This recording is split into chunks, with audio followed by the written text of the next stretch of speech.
안녕하세요. 주간 전망대입니다. 이번 주 우리뿐만 아니라 글로벌 금융시장이 한 차례 홍역을 치렀습니다. 달러 위안 환율이 1달러당 7위안을 넘는가 했더니 곧바로 미국에서는 중국을 환율 조작국으로 지정했고요. 증시, 외환시장, 그리고 채권시장에 이르기까지 그야말로 시장이 아주 홍역을 치르고 요동을 쳤습니다. 주 후반으로 오면서 조금 진정을 보이고 있는데요. 결국 여기서 이 시장의 큰 방향성을 두고 한 번쯤 점검을 해야 될 시간이 아닌가 싶습니다. 오늘 각 분야의 전문가들 모시고 시장에 대한 심층 분석하는 시간으로 꾸며보겠습니다.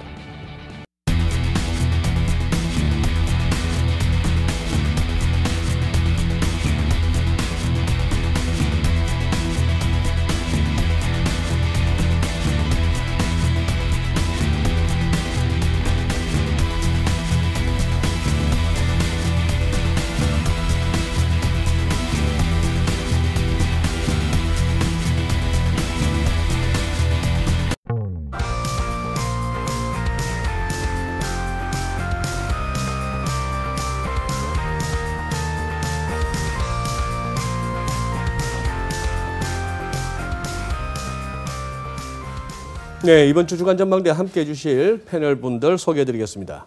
메리스 정론증권의 윤여삼 파트장님. 네, 안녕하세요. 네, 오랜만에 오셨습니다. 네. 중국경제금융연구소 소장이시죠.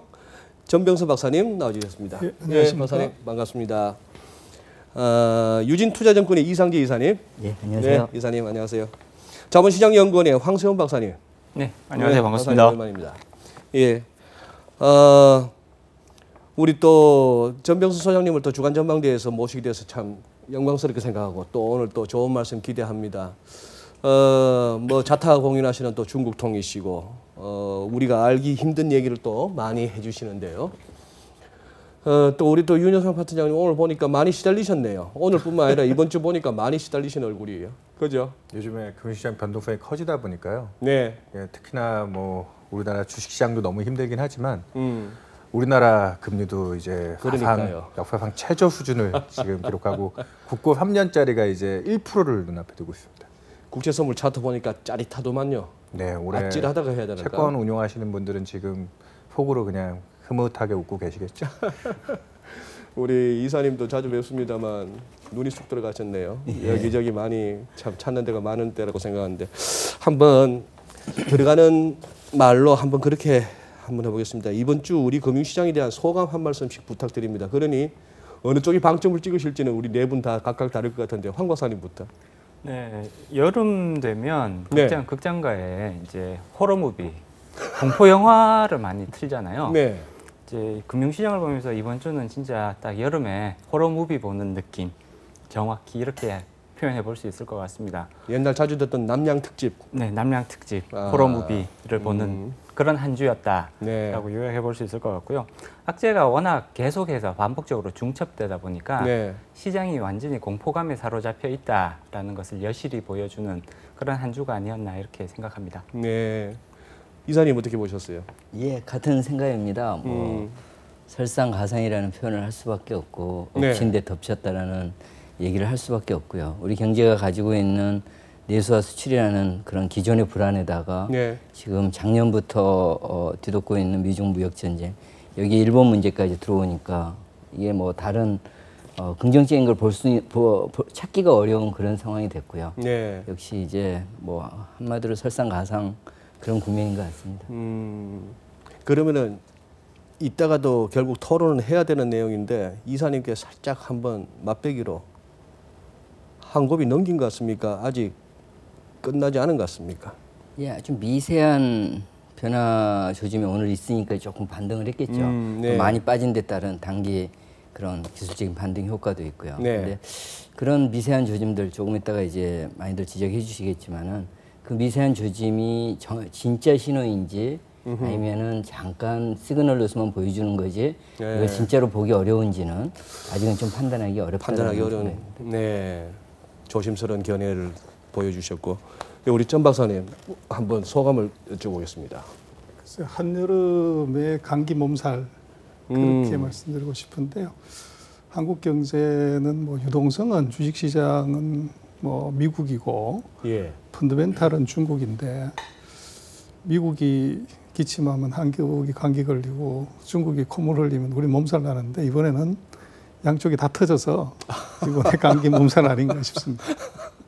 아, 미국하고 중국이 양쪽에서 다 터져가지고 우리 윤 파트장께서는 어떻게 보셨습니까? 네, 저는 뭐 가격을 직접 얘기하는 사람이니까 가격으로 얘기 드리면 제발 코스피는 1,900을, 원달러 환율은 1,200원을, 그리고 우리나라 금리는 아까 얘기했던 1%는 이 펀드를 다 지켜야 되는데 지금 너무 간당간당해가지고요. 이번 주에 금융시장을 그냥 한마디로 요약하자면 정말 고비라는 표현이 딱 맞았던 것 같습니다. 고비. 네. 예. 그래요. 말씀하신 대로 우리가 코스피 같은 경우에 2,000원 붕괴 가능성을 염두에 뒀지만 네. 그렇게 허무하게 장중이긴 합니다만 1,900도 무너질 줄은 네, 맞습니다. 코스닥이 600이 그렇게 쉽게 네. 환율 1,200원도 휙 열리고 그냥 20원. 그리고 이게 찍고 내려오는 환율이 아니라서 조금 찝찝하고 네. 채권 금리는 진짜 사상 최저치고. 네. 저기 전병수 소장님 그거부터 한번 여쭤보겠습니다. 이번에 좌우지간 위안화 그 뭐 깰파자에다가 7, 7자 해갖고 파치를 우리가 이제 포치 중국 사람들 발음으로 포치했다가 1차 포치는 시장에서 2차 포치는 인민은행 고시하는 기준 환율에서 두 개 다가 이제 7위안이 열렸습니다. 그 와중에 무슨 뭐 환율 조작국 지정도 뜬금없이 있었고 한데 요 과정을 한번 좀 이렇게 한번 복기를 해주시고 거기에 우리의 뭐 어떤 함의가 있을 것 같은데요. 그래서 뭐 보는 관점에 따라 다르긴 하지만 네. 이번 위안화 치를 깨는 것은 이 트럼프의 열고에 중국이 간보게 한 거다. 트럼프 대통령이 열고 그렇습니다. 지금 열과하시면 고스톱의 말씀. 그렇습니다. 네. 그래서 그 오사카 정상회담에서 그 협상을 하겠다고 한 가장 중요한 이제 모멘텀이 뭐냐 그러면 트럼프에 표바친 이제 농산물 쪽을 이걸 예를 들면 콩을 한 2천만 톤 구매해 주기로 했는데 그래서 작년에 중국이 미국으로부터 콩을 거의 50%를 수입을 줄였습니다. 그래서 한 1,600만 톤 정도 샀는데 금년에 한 2천만 톤 사주겠다 한 20% 올린 거죠. 네. 근데 거기에 이제 트럼프로서는 조금 이제 욕심을 부린 게 아닌가. 그래서 조금 더 많이 사게 하려고 대만 카드를 쓴 거죠. 그래서 대만에 무기를 한 20억 불어치 팔았더니 이제 그 상황은 대만이 이제 문제가 생겼을 때 우리가 일본한테 느끼는 거하고 똑같은 그런 감정으로 중국이 대응을 하는데 거기에 이제 중국은 노발대발을 했고 그래서 이제 농산물을 콩을 수입을 중단을 해버린 거죠. 네. 그래서 이번 그 상해에서의 12번째 회담의 실제 내용은 뭐 복잡한 얘기가 아니라 농산물 구매를 왜 빨리 하지 않냐 하는 것이 그게 핵심이었고 그것이 이제 꽝이 난 거죠. 그래서 트럼프 입장에서는 바로 3천억 불에 대해서 10% 보복 관세를 때렸고 네. 거기에 10%의 보복 관세를 무력화시킬 수 있는 방법은 중국이 환율을 10% 절하시켜버리면 이제 이게 완전히 무력화가 되는 거죠. 네. 그래서 이제 그랬을 때 어떤 이제 효과가 나타나냐를 보려고 그래서 그걸 다 상쇄를 시키려면 7.6까지는 절하를 시켜야 됩니다. 그래서 7을 7.6. 살짝 그렇습니다. 그래서 살짝 이제 올렸을 때 미국의 반응을 한번 떠본 거죠. 네. 그래서 바로 미국이 이제 환율 조작국 지정을 트럼프가 바로 이제 한 그런 것인데 이제 카드는요. 그거는 갖고 있을 때 카드지 패를 보여줘 버리면 카드가 아닙니다. 그래서 제가 볼 때는 이번에 환율 조작국 카드는 미국이 너무 성급했다. 그래서 그것을 갖고서 여러 가지 레버리지로 쓸 수 있는데도 불구하고 이것이 어떻게 보면 이번에 정말로 열받아서 고를 한 열고의 결과가 이게 급작스럽게 이제 환율 문제, 환율 조작국 문제가 동시에 튀어나온 거다. 그렇게 보십니다. 황 박사님. 네. 저는 한번 박사님께 여쭤보고 싶은 게 작년, 재작년 같은 경우에도 그 1달러당 7위안을 넘을까 말까라고 굉장히 고민했지 않습니까? 그렇습니다. 근데 그때는 7위안이 열리면은 세상 망할 것 같았어요, 분위기가. 실제로 7위안이 넘어가면 중국에 들어가 있던 많은 외국인 투자자들이 자금을 빼서 네. 진짜 엑소더스가 나타날 것이다라는 예상들이 사실 굉장히 많았었고요. 네. 굉장히 중대한 위기 상황 정도로 인식을 했었죠. 근데 이번에 좀 어떻게 보면 중국 입장에서 스무드하게 7위안 넘어간 거 아닙니까? 그렇습니다. 굉장히 물론 이제 전 세계 금융시장이 상당히 요동치기는 했습니다만 그 7위안 넘어가는 것을 굉장히 그래도 비교적 예전에 우리가 예상했던 거는 엄청나게 큰 충격으로 다가올 것이다라고 예상을 했었는데 지금 실제로 나타난 충격들을 보면 예상했던 것보다는 그래도 조금 쉽게 넘어가는 것이 아니냐라고 충분히 해석이 가능한 부분이고요.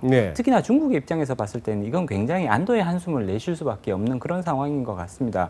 외국인들 사실 이번에 7위안이 넘어가긴 했지만 그렇게 크게 뭐 탈출 러시라든지 이런 게 나타나지는 않았었거든요. 그래서 오히려 이런 것들을 보면 중국이 조금 더 자신감을 가질 수 있는 계기가 되지 않았을까. 물론 이제 이런 것들에 대해서 비용은 오히려 이제 전 세계 특히 우리나라 뭐 이런 나라에서 나누어 지금 내고 있는 그런 뭐 형국처럼 보이는데요. 중국 입장에서는 오히려 조금 부담을 덜 수 있는 그런 계기가 되지 않았나 이렇게 해석해 볼 수가 있죠. 괜히 그러면 7위안 넘어가면서 주변에서 코피가 더 터졌어요. 그렇습니다.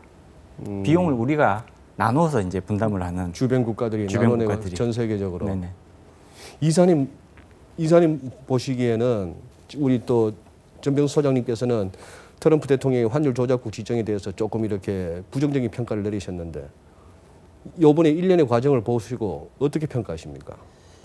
저도 그 중국 어떤 미중 간의 합의를 원하는 것은 사실은 중국보다도 지금 미국이 하는 행동을 보면은 더 합의하는 것을 원하고 있는 그런 상황인데 자꾸 중국이 안 들어주니까 이 미국이 이제 조금 무리수를 계속해서 던지고 있는 과정이다라고 보여지고요.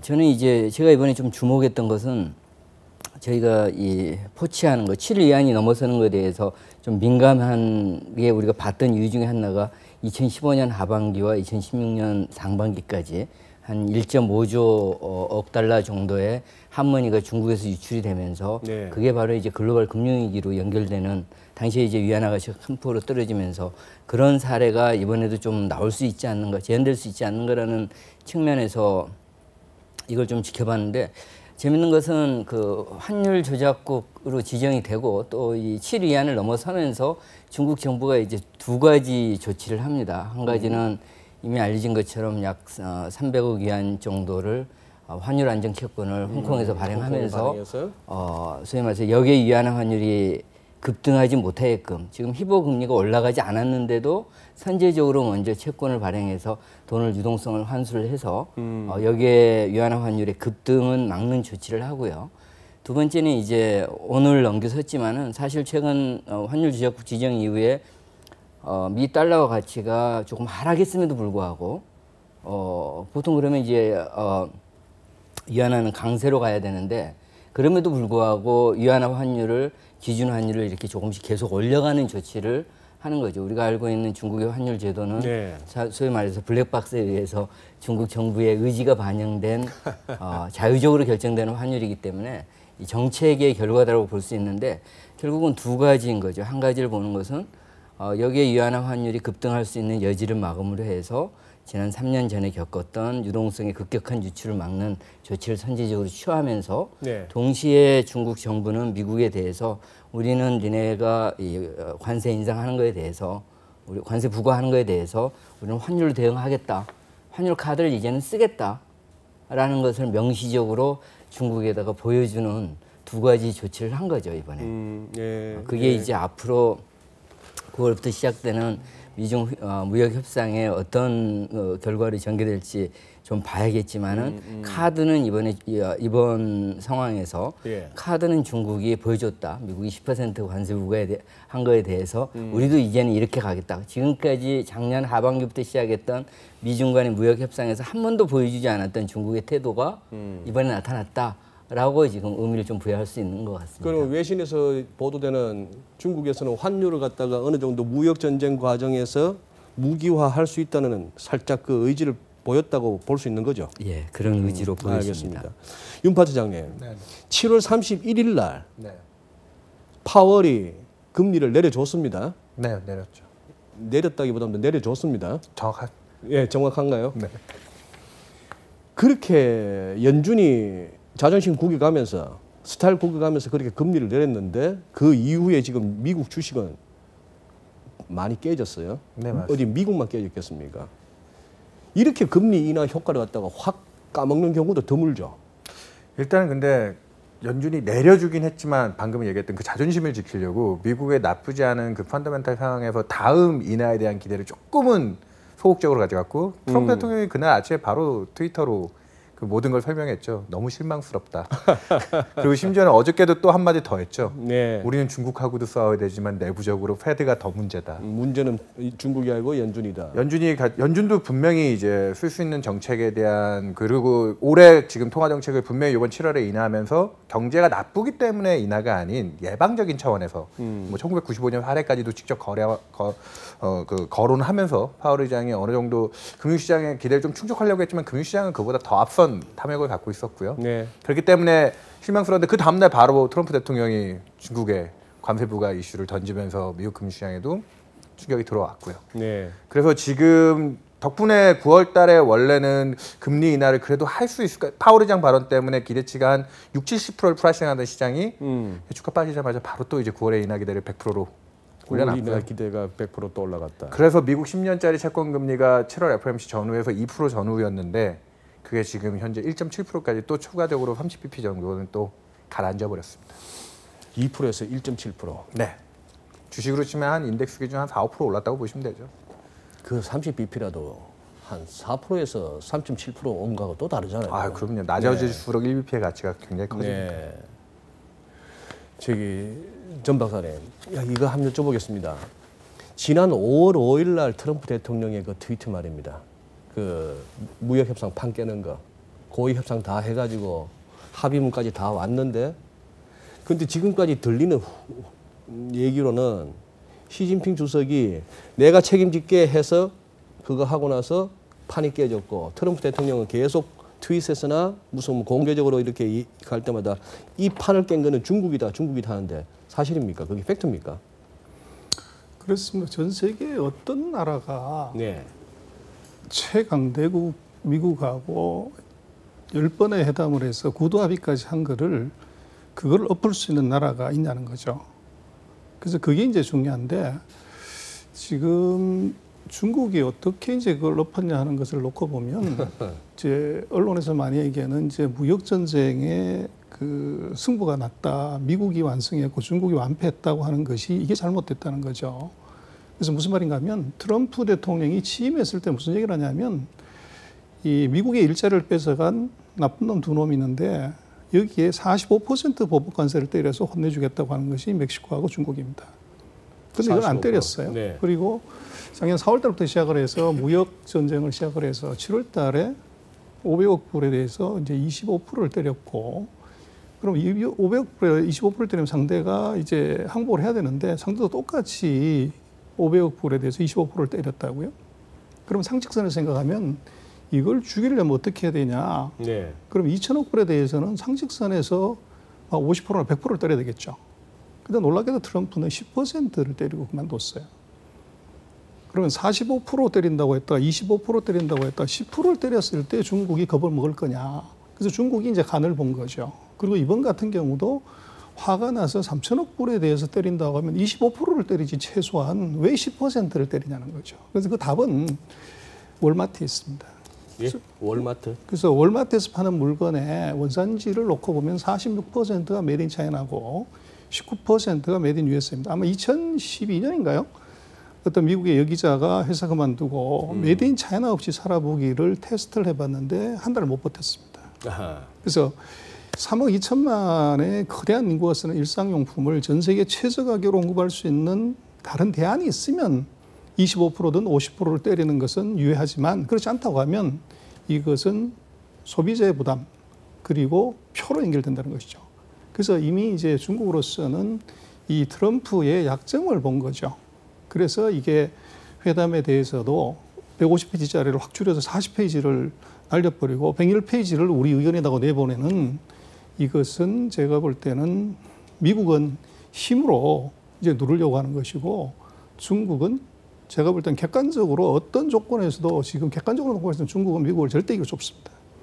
그러나 2등이 1등을 이기는 방법은 이게 업어치기가 왜 있고 안다리 걸기, 밭다리 걸기가 이게 바로 전략입니다. 그래서 제가 볼 때는 미국은 힘으로 누르지만 중국은 시간이라는 변수를 가지고서 업어치기 하거나 안다리 걸기, 밭다리 걸기를 지금 진행하고 있는 것이고 그 현상이 이제 어떻게 보면 미국에 대해서 중국이 이 수를 써보는 그 단계가 지금 아닌가 싶습니다. 전병수 소장님의 평소 지론을 다시 한번 확인하게 되는 이제 발언이셨는데 여기 어떤 뭐 반론은 없을까요? 지금 우리가 접하는 언론들이나 이런 걸 보면은 어쨌거나 중국에서의 전반적인 어떤 제조업의 엑소더스 탈 중국 뭐 이런 것들이 현실화되고 있다 하는 그런 기사도 있고 하기 때문에 이제 중국 쪽에 이제 자주 그거 하시고 깊이 들여다보시는 전병수 소장님의 이러한 주장이 이렇게 상충될 때가 있는데 다른 세 분은 어떤 지금 이 견해에 어떤 생각을 갖고 계십니까? 일정 부분 수긍이 가는 부분도 있습니다만 이제 이런 부분도 조금 검토해 볼 필요성이 있지 않을까라는 생각은 들어요. 그 트럼프 대통령이 이제 중국과 무역 전쟁을 시작한 거는 표면적으로는 그러니까 대중 무역 적자를 좀 줄여보겠다라는 뭐 그런 이제 것들 표면적인 이유로 내세운단 말이에요. 근데 미국이 그 가지고 있는 전반적인 강점과 약점들을 살펴보면 이 대중무역 적자는 줄일 수 있을지 몰라도 전 세계에 대한 글로벌 무역 적자는 아마 미국이 줄이기는 사실 상당히 어렵지 않을까라고 판단을 해야 될 것 같은데 그럼에도 불구하고 중국과의 전쟁을 벌이는 거는 중국에서 제조하던 것을 다른 국가로 옮기고자 하는 의도는 굉장히 뚜렷해 보인다라는 거죠. 그러니까 중국을 대체할 수 있는 중국이 만들고 있는 제품이라는 것 자체가 그렇게 고도의 기술력을 원하는 요구하는 제품들은 아니란 말입니다. 그렇기 때문에 예를 들자면 베트남으로 생산 기지를 옮긴다든가 인도네시아로 옮긴다든가 중국을 대체할 수 있는 굉장히 풍부한 인적 자원을 가지고 있는 동남아 국가로 이러한 공장들을 이전을 시키게 된다면 사실은 중국이 가지고 있는 저런 이제 쉽게 말하면 중국이 계속해서 미국을 위협할 정도로 커져오고 있는데 저런 것들을 충분히 힘 빼기를 할 수 있지 않을까. 사실 이런 목적도 트럼프 대통령에게는 굉장히 중요한 목적이라고 볼 수가 있습니다. 따라서 설사 중국에 대해서 어느 정도 초기의 목적을 충분히 달성하지는 못할 가능성은 있겠습니다만 이런 것들이 결국은 중국에서 벗어나서 다른 국가로 가라라는 그런 신호로 읽힐 내지는 압력으로 작용할 가능성은 충분히 있다고 봐야 되는 것 같고요. 그렇다면 중국도 버티기 모드를 통해서 미국으로부터 오는 피해를 최소화하려는 노력은 하겠지만 이렇게 생산시설, 생산기지가 중국으로부터 빠져나와서 다른 동남아 국가로 넘어가는 이런 걸 통해서 중국이 갖게 되는 타격도 사실은 상당히 있을 수 있다라고 예상해 볼 수가 있죠. 아니 트럼프 대통령 스타일은 그렇지 않습니까? 저기 남미에서 넘어오는 이민자들 제대로 관리 못한다고 멕시코에다가 관세 때리겠다고 했다가 사흘 전에 취소하고 그러면 그 양반이 어느 날 갑자기 베트남에도 때릴 수도 있는 거 아니에요. 그러면 중국에서 공장 뜯어가지고 베트남이든 멕시코든 갔다가 이게 제가 기업가라면은 중국에 진출해 있던 그거라고 한다면 이걸 어디로 들고 가야지가 고민스럽단 말입니다. 그렇다면 제일 안전하기는 미국으로 가야 되는데 다시 이렇게 그냥 노동집약적인 정도의 산업을 가지고 미국 들어가서 하는 거는 답이 안 나오는 얘기단 말입니다. 그러니까 미국의 경우는 제가 볼 때는 미국의 진짜 목적이 뭐냐를 봐야 되는데요. 네, 그러니까요. 트럼프는 44년 동안 기업을 한 산전수전, 공징전 다 겪은 기업의 생태를 너무 잘 아는 선수입니다. 그래서 지금 미중전쟁의 핵심은 무역전쟁이 아니고 1983년부터 일본하고도 무역전쟁을 했지만 이 83년 이후에 지금까지도 미국의 대일 무역 적자는 줄어든 적이 없어요. 계속 늘어납니다. 그래서 그럴 수밖에 없는 것이 1인당 소득 62,000달러의 나라에서 알루미늄에 철강에 가전에 여기에 보복관세 25% 때린다고 그래서 기업이 다시 미국으로 돌아갈 수가 없습니다. 근데 결국은 키는 그런 것 같습니다. 미국의 전략은 무역으로 이것은 시비를 거는 것이고 그리고 이 반도체 소위 말하는 기술로 테크놀로지로 상대의 목을 조르고 그리고 일본에서도 마찬가지지만 일본을 죽인 것은 바로 환율하고 금융으로 죽인 것이지 기술로 죽인 게 아닙니다. 무역으로 죽인 게 아니라는 거죠. 그래서 중국에 대해서도 지금 이 진행하는 과정을 놓고 보면 이게 무역 흑자를 시비를 걸었다가 그래서 트럼프의 원래 목적은 1,000억 불의 무역수지 적자를 줄이라는 것인데 이미 7차 회담 때 중국이 앞으로 6년 동안 우리가 1조 2천억 달러를 수입을 해서 무역수지 적자를 제로로 만들겠다고 했다고요. 그럼 이제 끝난 거죠. 근데 이게 아니라 계속 협상이 연장되는 이유는 하웨이를 빌미로 한 이제 기술을 물고 늘어졌고 그래서 하웨이 문제가 지금 이제 어느 정도 가는 과정에서 여기서 다시 환율을 들고 나왔다는 거죠. 그래서 결국은 미국의 최종 목적은 이 미국이 가장 강한 금융의 칼로 중국을 이제 혼내주고 필요한 것을 달성을 하려는 그런 이제 트렌드로 놓고 보면 지금의 상황들이 상당 부분 이해가 될 수 있는 부분이라고 보여집니다. 그러면 여기서 조금 이렇게 숫자로 현실로 한번 내려와 가지고 지금 말씀하신 대로라면은 과거에 일본을 갖다가 플라자 합의 같은 걸 통해서 이렇게 손봤던 것이처럼 하려면은 또 그동안에 계속 미국의 주장은 위안화 절상 쪽이었는데 지금의 추세는 이게 점점 위안을 올라서서 7.2, 7.3, 심지어 7.5가 외신에 나오는데 지금 7.6까지 언급하셨거든요. 이런 쪽으로 간다면 미국이 원하는 방향이 아니지 않습니까? 그렇다면 여기서 우리 네 분이 보시는 앞으로의 위안화 전망이 또 중요합니다. 왜냐? 우리 환율하고도 직결되니까요. 이사님 먼저 한번 여쭤보겠습니다. 지금 위안화 환율은 아까도 말씀드렸지만은 중국 정부는 분명한 의지를 보여줬어요. 이게 위안화 환율이 단기간에 급등하는 것은 중국 정부는 감당 못한다. 그것 때문에 한번 홍역을 겪었기 때문에 그래서 급등하는 것은 아니지만은 점진적으로는 계속 올리는 것을 용인하겠다라는 의지를 보여준 거죠. 그래서 그것의 함수는 결국은 미국의 자의적인 아주 강력한 그러니까 중국 입장에서 보면은 공평하지 않는 합리적이지 않는 그런 무역 협상 태도가 계속되는 한은 여기에 대해서 중국 정부는 굴복하지 않고 반발을 하는데 그 중에 한 카드가 위안화의 점진적인 약세다라는 것을 지금 분명히 보여준 거죠. 그러니까 앞으로 위안화 환율이 어떻게 되느냐는 궁극적으로 미중 무역 분쟁의 방향이 악화일로로 더 악화돼서 단기간에 갈 것인지 아니면 현 수준이 유지된 상태에서 좀 길게 장기간으로 가는 그림이 될 것인지 아니면 급격히 이게 이제 다시 한번 어떤 협상의 분위기로 이렇게 바뀔 것인지에 따라서 위안화 환율의 방향은 뭐 위아래가 다 열려져 있는데 우리 확률로 놓고 보면은 지금의 분위기상에서 미국과 중국이 9월 달에 다시 만나서 고위급 협상을 했을 때 이게 잘 풀릴 거다라는 얘기는 지금은 기대하기가 굉장히 어려운 상황인 거죠.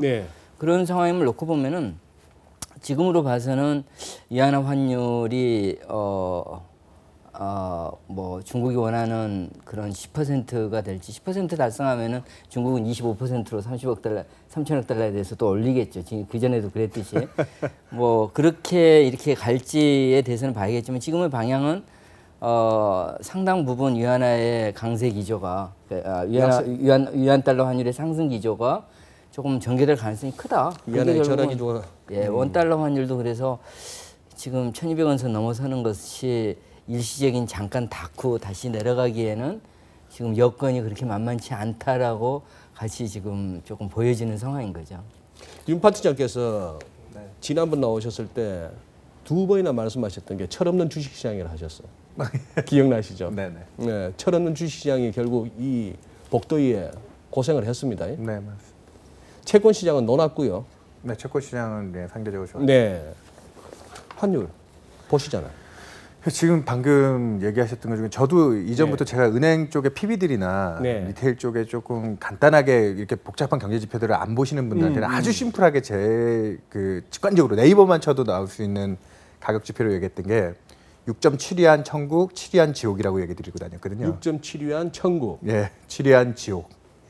그러고 다닌 지가 한 반년이 다 됐습니다. 그래서 그 위안화가 절상이 되면서 아래 6.7위안을 향해 갈 때면 미중 간의 갈등도 좀 긴장이 완화되고 대화도 되고 그래서 금융시장도 긍정적이고 그때 올해 상반기에 딱 삼성전자나 하이닉스 실적이 그렇게 우려됨에도 불구하고 위안이 6.7일 때 코스피 2,200이었거든요. 그래요. 그렇게 리퀴디티 환경이 좋았다. 지금 딱 7위안 터지자마자 우리나라 코스피는 1,900이 위협받았습니다. 지금 이제 제일 중요하게 보는 건 아까 얘기했다시피 지금 트럼프 대통령 사실 제가 지금 보는 아주 또 재밌는 웃긴 지표 중에 하나가 뭐냐면 트럼프 대통령의 지지율을 정확하게 S&P 500 지수가 일주일 정도 선행해서 움직입니다. S&P 500 지수가 트럼프 대통령의 지주를 선행해서 움직입니다. 트럼프 대통령이 지금까지 취임하고 나서 가장 큰 업적이 네. 그 막대한 GDP 한 4, 5%가 되는 재정 적자를 쓰고 지금 패드까지 겁박하면서 얻은 결과는 S&P 500 3,000 지수거든요. 3,000포인트거든요. 네. 그걸로 이제 미국 경기가 좋아 보이는 상황들 다 연출했고, 근데 그게 지금 최근에 미중 무역 분쟁 갈등 때문에 다시 2,800까지 밀리면서 트럼프 대통령의 지지율이 44%를 넘었던 게 지금 43% 아래로 떨어지기 시작했습니다. 네. 정확하게 작년 12월 달에 미국 주가 20% 조정받을 때 트럼프 대통령의 지지율이 40%대가 위협을 받았었거든요. 네. 그런 상황에서 지금 트럼프 대통령이 과연 이 마찰을 얼마나 9월 달까지 이제 또 아까도 얘기했다시피 트럼프 대통령의 주특기가 자기한테 상황이 불리해질 때는 언제 그랬냐는 듯이 상황을 예, 다시 그대로 없었던 일처럼 만드는 네. 분인데 네. 지금 그 레토릭들을 어떻게 조정할 거냐. 위안이 이렇게 약세를 가면서 글로벌 금융시장에 불안을 주고 S&P 500을 끌어내리는 효과를 가져온다고 하면 그 저는 거기에 제일 마지막 카드로 보는 게 중국이 그동안 그렇게 아껴왔던 기준금리 인하. 그거는 이제 중국이 이제 결사 항쟁으로 넘어가겠다는 의지 표현 정도로 해석이 되거든요. 인민은행이 기준금리까지 인하하는 거는 진짜 제대로 한 그거는 이제 내수 쪽으로 어떻게든 버티면서 환율은 아까 정기 박사님께서도 얘기했듯이 7.6, 뭐 5위안, 6위안까지도 용인하겠다. 위로 뚜껑 열려도 괜찮다. 네, 그렇죠. 그 상황이면 제가 봤을 땐 뭐 코스피는 1,900이 아니라 이제 정말 진정한 지옥을 보게 될 것 같고 S&P 500도 올해 올려놓은 주식의 상당 부분이 위협을 받겠죠. 저는 그 가정까지는 안 갈 거라고 봅니다. 트럼프 대통령이 지금까지 작년 6월 말에도 분명히 그 G20 정상회담 오사카에서 할 때도 노딜이 되면 어쩌지 막 우리 전전긍긍했는데 생각보다 굉장히 스무스하게 넘어갔거든요. 마켓이 기대했던 기대치 정도. 그리고 이연했다가 7월 달에 조금 협상하는 듯 보였다가 지금 또 마찰이 일어났는데 네. 결국 판을 깨지는 못하지 않겠냐. 그래서 저는 오늘도 이제 중국은 충분히 자기네들이 금융시장의 불안을 조장할 수 있고 근데 그럼에도 불구하고 외환시장이 어느 정도 우리가 통제력을 갖고 있다는 걸 그 채권 발행까지 통해서 보여줬거든요. 그렇기 때문에 그 정도 상황이라고 하면은 저희는 이번 한 분기 말쯤 갈 때까지는 또 한 번에 또 안정 구간을 또 협의 기간을 또 갖지 않겠나. 그래서 저는 일단 7위안이 계속 여전히 중요한 기준선으로 역할을 할 거다. 그렇게 보고 있습니다. 저는 개인적으로 이번 그러니까 월요일 날 시장에서 7위안이 열리고 화요일 날 아침에 우리 시간으로 환율 조작국 지정 소식 나오고 중국 인민은행에서는 못 이기는 척하면서 그래도 7위안 아래로 고시해주고 네. 그 다음 날 가서는 결국 또 올리고 이렇게 하면서 거기다가 또 환율이 또 역에 CNH 환율도 눌러주려고 유동성 빨아들이겠다고 했고 네. 또 실제 또 완력도 행사하고 해서 네. 은근히 보면은 이번 해프닝 과정에서는 중국이 잘 매니지하네 하는 인상을 줬단 말입니다. 맞습니다. 그렇다면 이런 식으로 해서 급등의 양상은 아니라 하더라도 꾸물꾸물 가서 이제 관세 효과를 갖다 희석하는 쪽으로 간다면은 미국에서 가만히 있으면 좀 체면이 손상가지 않겠습니까? 그렇다면 또 미국이 또 뭘로 또 시비를 걸 수 있을까요?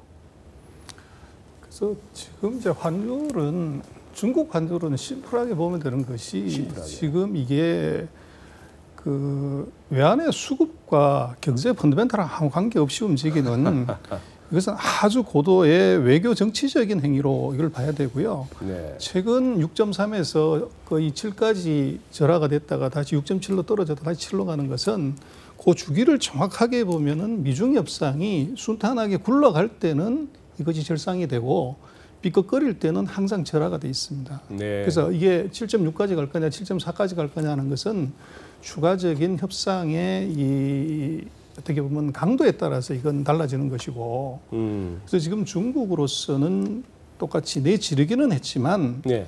미국이 세계 최강인 금융무기를 들고 나왔을 때 이걸 어떻게 대처할 거냐에 대해서는 제가 볼 땐 고민이 무지하게 많을 것 같습니다. 그래서 대표적으로 지금 이게 무역전쟁에서는 그 무역수지 흑자를 갖고 시비를 걸었고 기술전쟁에서는 하웨이권을 갖고 시비를 걸었지만 이번 금융전쟁에서는 미국이 북한을 가지고도 시비를 걸 가능성이 있어요.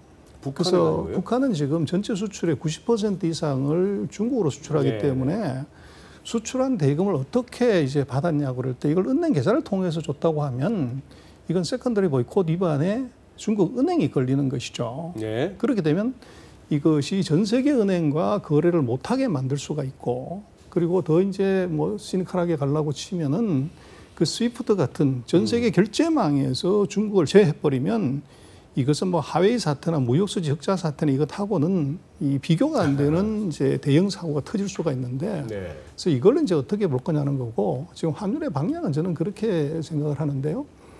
이 단기적으로는 저것은 절하로 간다.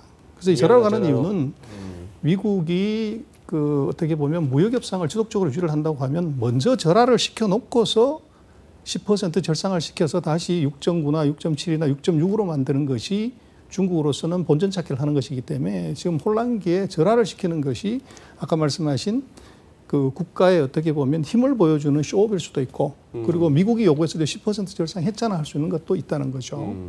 그리고 이제 당장은 수출 기업들이 지금 제일 고민하는 것이 아까 황 박사님 말씀하신 것처럼 이 저부가 가치 산업의 많은 노동력의 실업을 이거를 중국 정부가 고민하는 것이지 무역수 적자는 아닙니다. 그래서 근데 문제는 중국이 전체 수출이 GDP에서 차지하는 비중이 18%밖에 안 됩니다.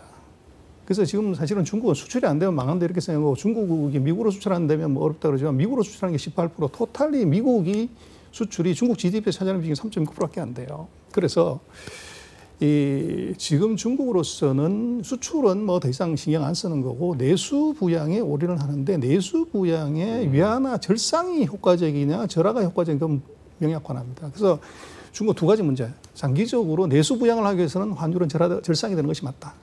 두 번째 중요한 것은 지금 아마 밖에서 많이 얘기하고 있는 중국의 부채기라든지 과도한 부채는 이것은 부채를 주식으로 전환해야 됩니다. 그렇게 하려면 자본시장이 커지고 주가가 올라가야 되는데 이렇게 하려고 하면 근본적으로 이것은 환율이 절상이 돼야 되는 것이 이게 해결하는 방법이지 절하가 되면 아까 황 박사님 말씀하신 것처럼 자본의 해외 유출이 생깁니다. 그렇기 때문에 이 디렉션은 이 무역협상이 삐끄덕거리면 이것은 절하로 가겠지만 큰 트렌드는 이건 절상으로 간다.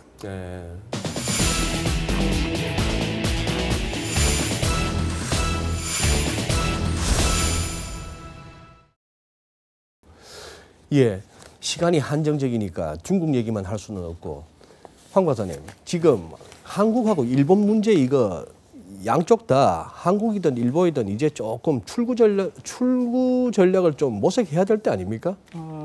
지금 양쪽 국가의 기업들이 다 이제 이 수출 규제로 인해서 큰 피해를 볼 이제 위기 상황까지 가 있는 거죠.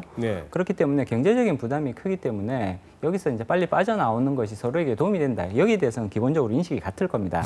다만 출구 전략을 먼저 놓는 이 얘기를 먼저 꺼내는 쪽이 어떻게 보면 쉽게 말하면 먼저 접고 들어가는 그런 형국이 될 것이기 때문에 이것은 양쪽 국가에 상당히 정치적인 부담으로 작용할 수밖에 없는 부분이거든요. 그렇기 때문에 이 출구 전략으로 갈 수 있게 어떻게 정치적 명분들을 부여할 것이냐 여기에 대한 고민이 조금 필요할 것 같고요. 사실 이 부분에 있어서는 미국의 역할이 상당히 중요하다고 볼 수가 있습니다. 결국은 그 한국과 일본 간의 분쟁이 발생했을 때, 충돌 상황이 발생했을 때 그 충돌을 중간에서 이제 끼어들어서 부드럽게 양쪽 국가에 대해서 명분을 제공할 수 있는 국가는 결국은 미국이라고 봐야 되는 거거든요. 따라서 미국이 적극적인 이제 개입 내지는 중재의 노력을 보이게 된다면 사실상 일본의 수출 규제는 어느 정도는 해결의 방향으로 충분히 갈 수 있을 거다라고 예상해 볼 수가 있는 거죠. 근데 그거는 예상이고 우리의 바람이지 지금까지 미국은 그다지 뭐 애써서 뜯어말리려고 안 하잖아요. 근데 재밌는 현상이 최근에 트럼프 대통령이 한국이 이제 우리랑 방위비를 더 많이 내기로 약속을 하고 있다. 이전에 비해서 더 적극적으로 가담한다. 그쪽으로. 그런 얘기를 통해서 뭔가 또 미국은 거기서 이득을 취하고 그런 게 또 하나의 구실점이 될 수도 있지 않을까.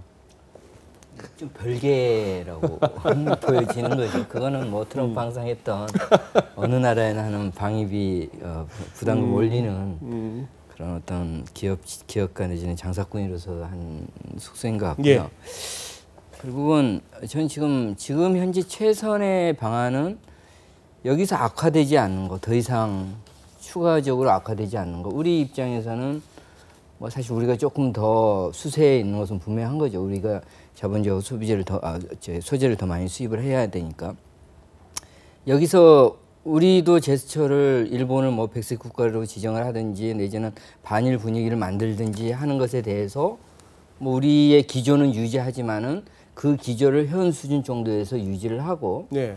반대로 이제 일본에서는 오늘 나온 것 중에 좀 유의미했던 게 그리고 시장이 좀 반등할 수 있었던 게 지난 8월 2일 날 제시했던 반도체 관련 새 소재를 네. 개별 허가 품목으로 지정한 데에서 이번에 조금 다른 품목도 개별 허가 품목으로 나오느냐를 좀 주목해서 봤었는데 네. 그거는 지정하지 않았잖아요. 그리고 한 품목에 대해서 수출 허가를 했는데 우리 입장에서는 정말 불만스럽죠. 이거는 앞으로 이제 우리가 일본 정부에게 어떻게 하느냐에 따라서 그거를 보면서 일본 정부가 자기들이 우리에게 주는 핵심 소재 품목을 우리가 단기간에는 이걸 대체할 수가 없는 그런 품목을 자기들이 조절하겠다라는 거니까 네. 우리 입장에서는 굉장히 불확실하고 불만이 있는 지금 현재 여건이고 이걸 시정하라고 강하게 얘기할 수밖에 없는 여건이지만은 한 가지 여기서 조금 더 냉정히 보면은 여기서 더 악화되지만 않으면은 다시 얘기한다면 개별 허가 품목으로 지정이 되는 품목 소재들이 더 나오지 않는 상황만 된다면 그게 이제 미국이 얘기했던 현 상황 동결 정책인 거, 동결 규정인 거죠. 네, 네. 이게 이제 이게 된다면은 좀 시간이 필요한 거죠. 우리가 7월 달에 물론 이제 작년 10월부터 이렇게 이미 양국 정부 쪽에서는 상당히 조금 그 사이가 안 좋아지는 여건들이 만들어지고 있었지만은 네. 일이 이제 수면 위로 드러난 것은 7월 달부터 이렇게 드러난 건데 한두 달 사이에 이 일을 국가 간의 일이 뭐 다시 이제 과거로 한 번에 돌아가지 않고 네, 굴복하지 네, 않으면 이건 네. 안 되는 거거든요. 그 굴복하는 것은 현실적으로 불가능한 거죠. 자기의 정권을 네. 내놓는 거니까. 그렇게 놓고 보면은 조금 길게 이 상황은 좀 더 이상 악화되지 않는 상태에서 현 수준이 유지가 되면서 좀 이 기조로 냉각기가 좀 가는 것을 조금 당연하게 받아들여야 된다. 그 가능성이 높다. 가장 이상적인 케이스가 여기서 더 악화되지 않는 정도가 아니겠는가라는 게 지금 한 가지 해결책으로 우리가 생각해 볼 수 있는 부분이 사실은 앞서도 말씀드렸듯이 이 한일 간의 무역 분쟁인 거잖아요. 여기에서 중재를 할 수 있는 키를 가지고 있는 국가는 미국입니다. 그러면 네. 한일 간의 무역 분쟁을 해결하기 위한 방법 중에 하나는 당연히 미국에게 더 가까이 가는 방법을 고민해 볼 수 있는 거거든요. 사실 일본이 한국에 대해서 수출 규제를 할 때 이것이 과연 미국의 암묵적 동의가 없었다면 사실은 일본이 이렇게 강력하게 한국에 대한 수출 규제를 실시할 수 있었을까라는 의문을 가질 수밖에 없는 거거든요. 네. 어느 정도는 미국이 사전적으로 이런 부분에 대해서 서로 교감이 있었다라고 해석을 하는 것이 더 합리적인 해석일 것 같고요. 그러면 미국의 입장에서 봤을 때는 일본은 뭐 대중 무역 분쟁에 있어서도 일본은 굉장히 미국의 협조적인 네. 그런 이제 자세를 견지해 왔고요. 우리나라는 상대적으로 중국에 대한 무역 의존도가 너무 높다 보니까 일본만큼 적극적으로 미국 편을 들기가 사실은 굉장히 어려운 상황인 거잖아요. 그렇기 때문에 미국의 입장에서 봤을 때는 한국이라는 우방이 조금 더 적극적으로 미국 측에 동조해 주기를 바랄 수 있다라는 이런 식의 이제 해석이 충분히 가능할 것 같고요. 그렇다면 결국은 우리가 조금 더 미국의 우호적인 모습을 보여주게 된다면 이게 트럼프 대통령이 가장 원하는 모습이지 않을까. 그렇게 된다면 조금 더 이 적극적인 노력을 기울여 줄 수도 있지 않겠느냐라고 해석이 가능하지 않을까 싶습니다. 황 박사님 말씀을 듣고 있는데 왜 자꾸 옛날 그 고등학교 때 영어 문법 시간에 그 가정법 과거 현재 사실에 대한 반대, 뭐 가정법 워투용법 전혀 일어날 것 같지 않은 데에 대한 가정 뭐 이런 그게 떠오르는데요. 근데 이번 사태는 저는 결국은 돈이라고 생각을 하는데요. 돈. 그 돈으로 해결을 하면 판이 끝나는데 그 석유를 건드리면 글로벌 커뮤니티를 건드리면 미국이 절대 가만히 있을 수가 없어요. 근데 지금 정부화 시대에 석유는 사실 산업의 쌀이 반도체인데 글로벌 커뮤니티인 반도체를 이게 미국이 방관하고 중국이 관망하는 이런 사태가 어떻게 벌어지냐는 것은 그것은 말씀하신 것처럼 미국의 동의 없이는 불가해요. 네. 그래서 이게 결국은 한국하고 일본은 이미 국민 감정이 들어가 있기 때문에 이것은 중재자가 없으면 해결이 안 되는데 핵심이 뭐냐 그러면 이번 제가 볼 때는 한일 소재 전쟁의 최대 수혜자는 뭐 중국이냐 그러면 천만의 말씀 제가 볼 때는 미국입니다. 미국은 미국이다? 이걸 방관함으로써 그리고 최근에 보면 트럼프가 북한의 미사일 발사를 용인하는 태도를 보여요. 그래서 네. 이건 무슨 얘기냐면 결국은 이게 중거리 미사일을 아시아에 파는 것 이게 결국은 북한의 이 미사일이 계속 발사됨으로 인해서 한국이나 일본에 미사일을 팔 수 있는 무기를 팔 수 있는 건이 생기고 아시아에 이제 설치할 수 있는 것이 생기고 주둔 비용을 높일 수 있는 충분한 근거가 되는 것이죠. 그래서 이제 방관을 하는 것이고 거꾸로 이제 한국과 일본을 서로 이제 화해시키는 방법은 미국이 얻을 수 있는 방법은 호르무즈에 참전을 시키는 겁니다. 그래서 결국은 한국이나 일본이 결국은 돈을 내든지 군대를 내든지 이걸 내게 되면 미국은 충분히 움직일 수 있는 그런 계기가 될 것 같고 그래서 결국은 이것은 미국의 이익에 아까 말씀하신 어떻게 부합하냐 하는 것. 그래서 이 게임은 한국하고 일본이 이제 헛발질해서 우리한테 이제 잘못했지만 결국은 이제 끝은 아마 돈으로 해결해야 되는 문제가 아닌가 그렇게 생각합니다. 예. 그다음 또 다른 것도 이렇게 막 요 멤버가 또 짜지기도 힘드니까 우리 윤 파트장님. 네. 자, 연준이 이제 금리를 내렸고. 네. 수요일 날은 뉴질랜드, 네. 인도, 태국. 네. 그것도 뭐 25bp도 아니고 뭐 50bp, 어디는 뭐 35bp, 예. 인도가 35bp. 네. 그리고 태국이 1.5에서 1.25로. 네, 맞습니다. 아니 근데 왜 그 아까운 카드를 막 그렇게 허비들 해요? 지금 사실은 아까 이게 트레이드 워에서 출발해서 이게 또 결국은 우려하는 커런시 워까지 자극되는 게 아닌가에 대한 미리 선제적으로 지금 다들 중앙은행들이 방어를 나서고 있는데 그래서 우리나라는 지금 원달러 환율이 올라가면서 이제 약세 가는 거에 대해서 원화 약세에 대해서 경계감을 갖고 있지만 다른 어느 정도 좀 건전성을 확보하고 있는 나라들은 지금 미리미리 자국 통화 약세들을 그걸 뭐 버퍼로 생각하고 중앙은행들이 움직이는 게 아닌가 그런 생각까지 들고 있습니다, 사실. 그럼 우리 한은은 앞으로 어떻게 해야 돼요? 한국은행도 지금 쓸 수 있는 뭐 이번 7월에 금리 인하 하면서도 우리가 갖고 있는 뭐 소규모 개방 경제 하에서 네. 금융시장 안정성을 감안하고 이제 통화 정책을 쓸 수 있는 카드가 많이 남지는 않았다라고 얘기를 하는데 2016년에 우리가 기록했던 기준금리 저점이 1.25거든요. 이미 시장금리들은 사상 최저치를 뚫고 내려왔지만 기준금리는 아직 그 저점도 오지 않았습니다. 네. 그 저점 수준 하고 그때 당시에 심리적인 마지노선으로 기준금리 하한을 한 1% 정도로 마켓도 하는도 비슷한 수준으로 얘기했는데 그때 우리나라가 잠재 성장률이 실질 기준으로 한 2.7% 정도 됐었거든요. 이번에 한국은행이 공개한 잠재 성장률 숫자는 대략 한 2.5%로 한 20bp 정도가 0.2%포인트가 날아갔는데 그렇게 따지면은 우리 이론적으로 얘기하는 그 균형금리라고 하죠. 자연이자율 자체도 실질 그로스가 날아간 만큼 좀 훼손을 당하지 않았겠느냐. 그럼 그만큼의 금리 하한의 버퍼는 또 아래쪽으로 더 밀렸을 가능성이 높고요. 그래서 저도 얼마 전에 자료를 하나 쓰긴 했지만 우리나라의 지금 기준금리 하한은 한 0%대 0.75%까지도 각오하고 움직여야 될 정도가 아닌가. 그래서 1% 밑으로도 내려간다.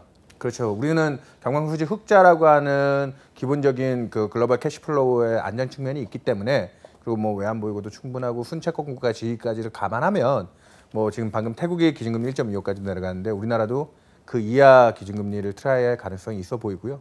그래서 지금 공격적으로 중앙은행들이 먼저 쓸 수 있는 카드를 다 쓰는 단계로 가지만 이제 금리는 사실상 이사님도 공감하세요. 지금 윤 파트장은 지금 시장은 어쨌거나 추가로 2번은 더 내려줘야 지금 대충 되는 프라이싱이잖아요. 그렇습니다. 근데 지금 0.75까지 말씀하세요. 지금 우리 1.5인데 이제 2번 갖고도 안 된다. 3번? 어떻게? 그게 이제 하한을 얘기하는 거예요. 하한을. 예, 뭐 그 카드를 써야 한다고 생각을 합니다. 카드를 써야 한다. 써야 하면은 사실 금리 인하를 통해서 경기를 살린다는 것은 지금 미국도 그렇고 세계 중앙은행들이 다 금리 인하 가지고 그게 이제 투자가 늘어나서 이렇게 실물 경제가 살아난다라고 기대해서 쓴 건 아니죠. 왜냐하면 지금 미중 그 한쪽에서는 미중 무역 전쟁으로 인해서 경기를 꺾여지고 있고 그것을 이제 선제적으로 보험을 막기 위해서 금리 인하라는 양쪽 카드가 지금 같이 이렇게 맞물려서 돌아가는 거니까 이 금리 인하 다른 요인이 없었을 때 이 금리 인하가 가졌던 그런 경기 부양 효과는 지금 나오지 않는 거죠. 이번에도 봤지만은 그 무역 전쟁이 5월달에 그 5월 2일날 그 트럼프가 미중 무역 협상을 파기를 하면서 그게 6월 말, 7월 말 금리 인하로 이렇게 연결된 거고 그렇게 놓고 보면은 이제 제가 말씀드리고 싶은 것은 지금 이런 상황에서 특히 우리 한국 경제는 우리가 모두의 다 말씀하셨듯이 너무너무 어려운 상황에 처해 있으니까 모든 게 지금 내수건 수출이건 여건이건 긍정적인 것을 지금 찾기가 어려운 상황이기 때문에 이대로 잘못 보면은 소위 말해서 우리가 확신하고 있는 우리의 펀더멘털은 좋다. 외환부유액도 많다. 내지는 그 다른 뭐 우리의 제조업이나 기업들 이익이나 여전히 높고 이런 우리가 생각하는 아주 건전한 펀더멘털이 그래서 위기가 안 올 것이다라고 우리는 무조건 당연하게 생각을 하는데 우리 펀더멘털은 강건하지만은 금융시장의 위기가 오면은 금융시장의 위기가 실제적인 펀더멘털 위기로 전체 금융위기로 넘어갈 수 있는 그런 요인이 생기고요. 따라서 그런 측면에서 봤을 때 지금이 그 시기인지 아닌지에 대해서는 논란의 여지가 있겠지만은 금융시장이 크게 흔들리는 시기가 온다면은 우리가 양적 완화까지 내지는 일본 BOJ처럼 주식 매입 같은 그런 조치까지는 안 하더라도 지금 윤여상 파트장이 말씀했던 그런 어떤 강력한 금융 완화 정책에 대해서는 충분히 플렉서블하게 써야 되는 거죠. 왜?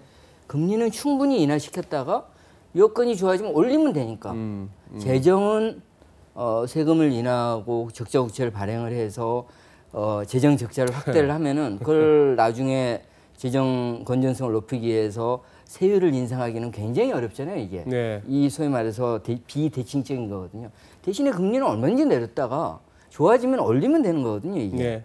그렇게 놓고 본다면은 그런 어떤 그 측면에서 알겠습니다. 적극적인 금융 정책은 좀 적극적으로 그렇게 금리 정책, 통화 정책으로 대응할 필요가 있다.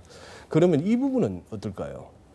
우리 경제부총리께서 경제부총리, 한은총재, 금융위원회 위원장, 금감원장 참 모이기 힘든 분들이 모여가지고 한꺼번에 이렇게 시장에 안정감을 주고자 하는 그런 레토릭을 구사하셨습니다.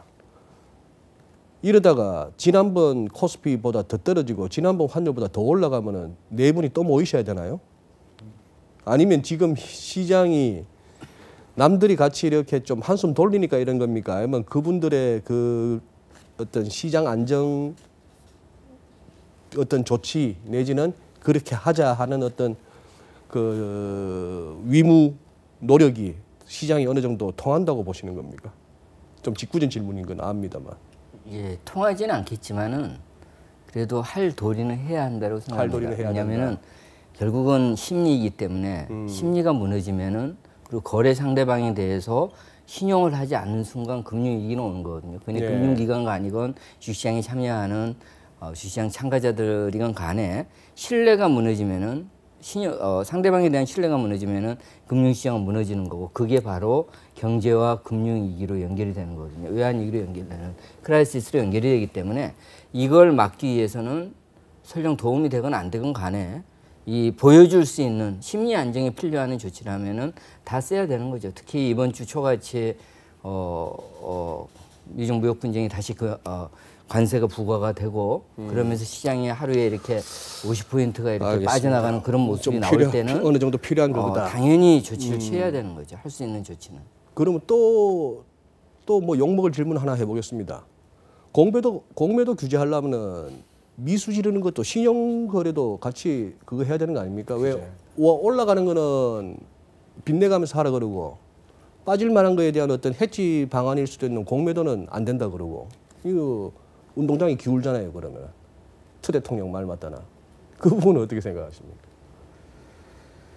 일단 지금 주식시장 자체 우리나라는 지금 그 펀더멘탈이나 네. 뭐 지금 최근에 뭐 기업 이익도 많이 감소한 거에 대한 부담도 있긴 하지만 심리적인 안정이 필요하기 때문에 안정이 필요하다. 예, 뭐 일례로 2008년 금융위기 당시에 미국은 어마어마한 회계 변경까지 감안하고 부실 자산들을 그렇게 숨겨질 수 있게까지 해주면서까지 버텼던 자본주의 자체를 부정한 행위들이 있었거든요. 2008년에 했는 일을 생각하니 맞습니다. 그때 시티은행이라든지 AIG와 같은 기업들은 그리고 미국의 자동차 브랜드들도 다 견딜 수 없는 상황이었는데 맞아요. 그런 위기 국면에서는 분명히 우리가 흔히 생각하는 그 자유 경제주의 하에서는 자본주의 하에서는 좀 이례적인 조치들이 취해졌는데요. 우리가 과연 그 정도 상황인가 싶긴 하지만 지금 금융시장, 주식시장 특히나 불안한 상황에서는 어느 정도 제도적인 장치에서 좀 꺼냈다라고 보시면 될 것 같고요. 근데 분명한 거는 지금 어느 정도 변동성 국면들이 좀 진정되고 나면 그런 네. 조치들은 일시적인 조치들이다. 그리고 저 개인적으로는 제가 금리를 보는 사람이라서 네. 만약에 이번 8월 달 금통위까지도 우리나라 뭐 주식시장이 불안하고 뭐 1900포인트가 깨져 있는 상황이라면 아마 한국은행이 8월 달에도 금리 인하를 해야 될 겁니다. 그런 식으로 정책적인 노력이라든지 그런 부분에서 좀 쓸 수 있는 카드들을 지금 활용을 고민하고 그렇기 때문에 그런 4대 경제 수장들이 모여서 또 이런 안정화 조치 발언도 한 거고요. 예. 그래서 그 자체를 너무 지금 뭐 응급 상황에서 쓰는 정도의 조치였다라고 생각하고 이해를 하는 게 맞지 않을까 싶습니다. 예. 그러면은 이제 뭐 마무리 질문입니다. 네 분 다 뭐 이렇게 시장의 중요 변곡점 때마다 이렇게 매체에서 의견을 피력해 오시는 분들인데 지금 이제 우리 투자자분들이 이제 힘든 거는 그거거든요. 이걸로 끝났느냐는 그거죠. 이걸로 이제 끝났느냐 아니면 본 게임이 남았느냐. 미국도 저러다 보니까 불안한 건 말이죠. 미국도 하도 저 기계가 설치되는 시장이라서 어느 날 갑자기 손절 레벨을 건드려버리면 똑같이 입력되어 있던 그 기계들이 한꺼번에 주문 내면은 작년 2월에 봤던 다우 1000포인트 이상 낙폭이 나올 수도 있어요. 어느 순간.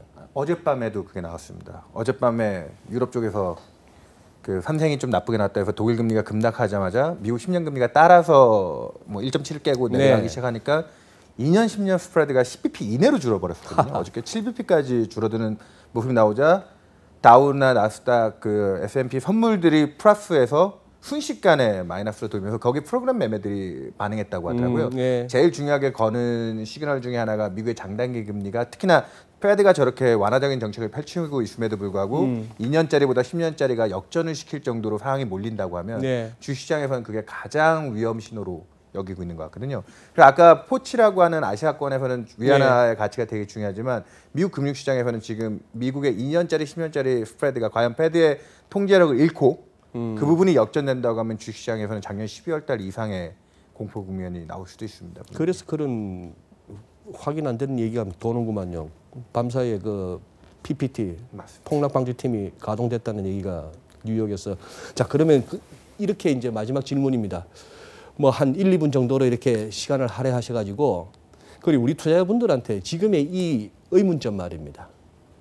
여기서 이제 늘 이렇게 이른바 겁에 질려 있으면 이거는 돈 벌 기회가 없는 거고요.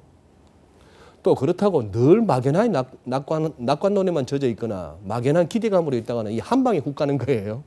그러니 어떤 의견도 좋습니다. 미중 간의 문제일 수도 있는 거고 환율일 수도 있고 금리일 수도 있고 펀더멘털일 수도 있는데 우리 투자자 여러분들에게 투자 전략을 이제 하반기 세워가는데 도움이 되실 만한 것 한두 가지만 멘트해 주시면 좋겠습니다. 황 박사님.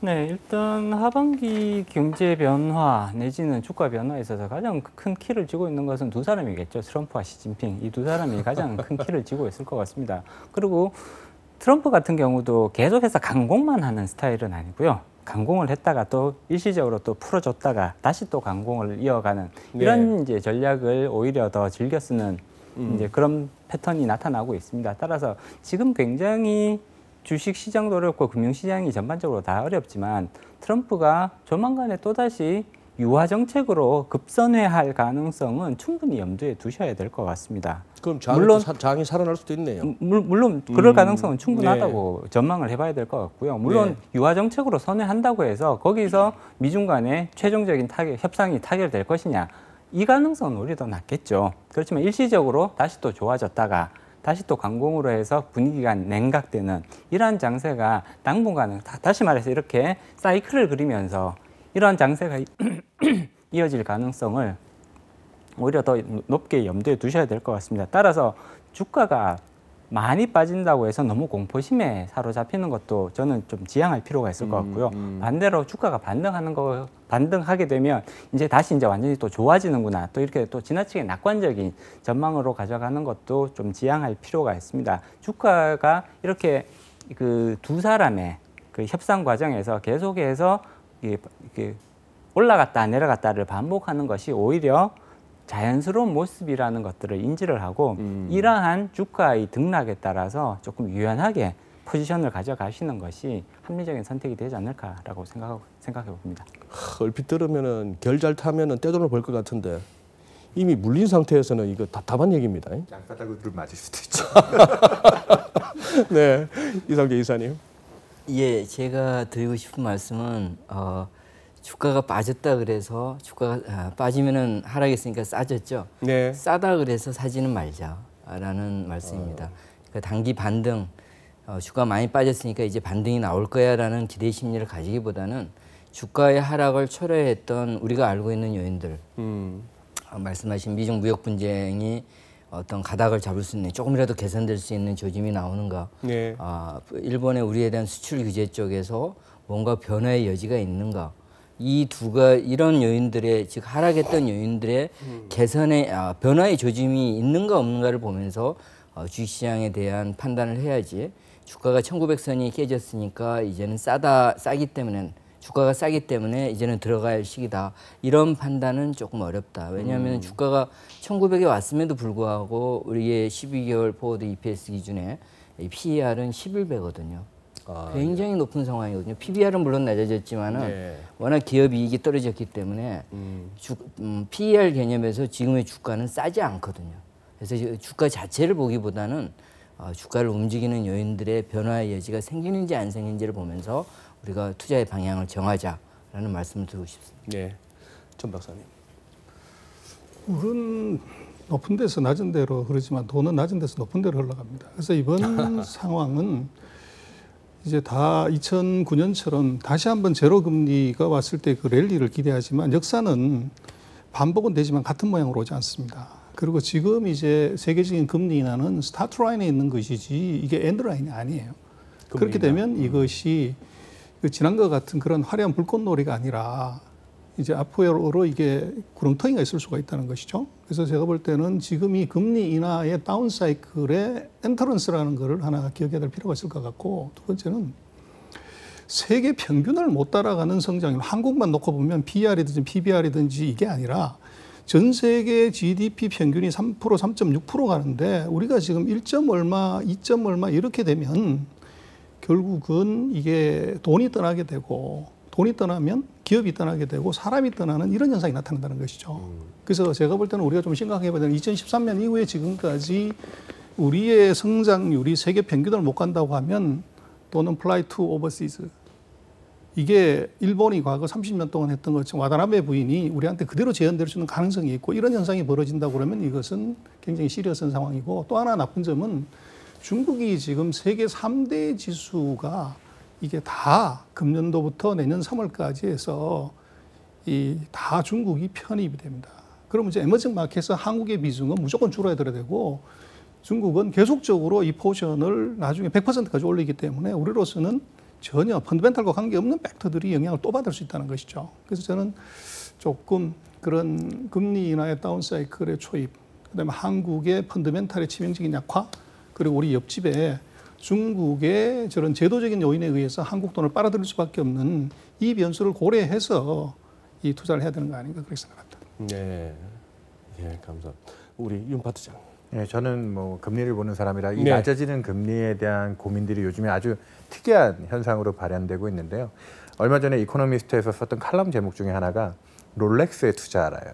롤렉스에. 네, 그 롤렉스 시계 그 회사에 투자라는 게 아니라 근본적인 내용의 결론은 뭐냐? 실물에 투자라는 거였어요. 롤렉스 시계를 사라. 그게 무슨 말이냐면 낮은 금리가 이제 가치 저장 수단으로서의 역할을 하지 못하다 보니까 요즘에 마이너스 채권의 전 세계 발행된 채권의 마이너스 금리의 채권이 4분의 1까지 늘었거든요. 일본과 유럽이 마이너스 금리다 보니까 그러다 보니까 그 늘어나는 마이너스 채권 잔고만큼 금 가격이 올랐습니다. 그러니까 금, 토지, 방금 얘기했던 롤렉스와 같은 기금속이나 차라리 골동품 같은 실물 자산들이 오히려 더 부각되는 그런 국면이 지금 또 연출되고 있다는 거죠. 우린 지금 인플레이션이 발생하지 않아서 금리를 낮추는 이런 현상 속에 일부 실물 자산들 쪽에서 가치 저장 수단으로서의 그 부각 때문에 그런 자산 가격들이 또 올라가는 또 과거와는 다른 또 기현상들이 있거든요. 그래서 이 정말 낮아진 금리 시대에 요즘 투자를 고민하시는 분들이 최근에 금이 굉장히 각광받는 이유에 대해서 또 한번 고민해 볼 필요가 있지 않느냐. 너무 이쪽으로 쏠리다 보면 너무 비관론적으로 금융의 기능이 거의 상실되는 쪽으로도 얘기가 될 수도 있는데 그래서 미국 같은 데서는 이제 통화 정책을 넘어서 이제 뭐 모던 머니터리 티어리라고 하나요? MMT. 예. 그런 논리까지 나오고 있는데 그런 측면에서 상당 기간 앞으로 조금 너무 그러니까 긍정적인 부분을 보지 않는 분들은 실물 투자에 대한 관심이 계속 늘어갈 것 같습니다. 예, 알겠습니다. 예, 뭐 1시간 10분 가까운 토론, 뭐 제가 쓸데없이 사족처럼 이렇게 정리하지는 않겠습니다. 이 네 분이 하시고자 하는 말씀은 그대로 명쾌하게 이렇게 전달되었다고 보여지고요. 지금 이제 그만큼 또 어려운 시기입니다. 바라기는 이 리얼리티 쇼 진행자였던 트럼프 대통령이 그 좀 유연함을 좀 보여줬으면 좋겠습니다. 늘 저렇게 아각거리는 모습에서 좀 이렇게 풀어가는, 보듬어가는 그런 모습 보여주면 좀 그나마 많이 좀 이렇게 상처가 좀 아물 수가 있을 것 같은데요. 예, 만만치 않네요. 이상하게 이 8월이 변동성 큰 달이 되어버렸습니다. 여름 휴가철이어야 되는데 그게 벌써 몇 년도입니까? 중국에서 위안화 평가절하하고 했던 그때 이후로 마음 놓고 휴가 가기 힘든 그런 8월이 되고 있는데 글쎄요, 이제 본격적으로 또 입추도 지나면은 또 이제 가을로 접어듭니다. 가을 장세 만만치 않겠죠. 이렇게 긴장하시고 또 뉴스의 흐름 쫓아가시고 또 사심 없는 시황들 옥석을 가리면서 잘 보시고 투자 전략 세워나가시길 바랍니다. 오늘 귀한 시간 내주신 네 분 감사드리고 다음 주에 또 찾아뵙겠습니다. 고맙습니다. 네. 수고하셨습니다. 수고하셨습니다.